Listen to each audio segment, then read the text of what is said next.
सरसब्ज व शादाब पहाड़ों के दरमियान एक खूबसूरत फार्म था, जहाँ एक मेहनती घोड़ा रहता था।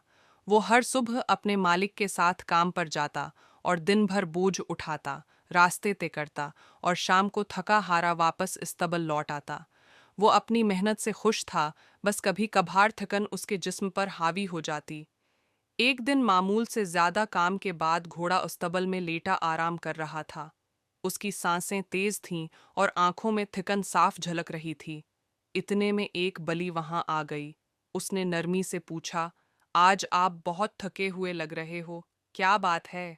घोड़े ने सच्चाई से जवाब दिया, मैं रोज बहुत मेहनत करता हूँ, बस सोच रहा हूँ कि कल मालिक से कहूँ, आज जरा काम कम ले लें ताकि जिस्म संभल जाए।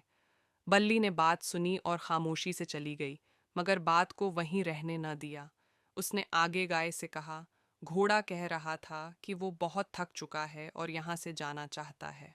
गाय ने बात में अपनी समझ शामिल की और बकरी को बताया, घोड़े को पूरा खाना नहीं दिया जाता, मालिक इस पर जुल्म करता है, इसलिए वो जाना चाहता है।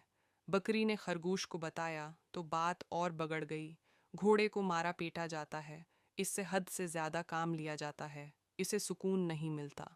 आखिरकार यही बात बल्ली ने मालिक के नौकर तक पहुंचाई, जहां इल्जामों की पूरी फहरिस्त बन चुकी थी।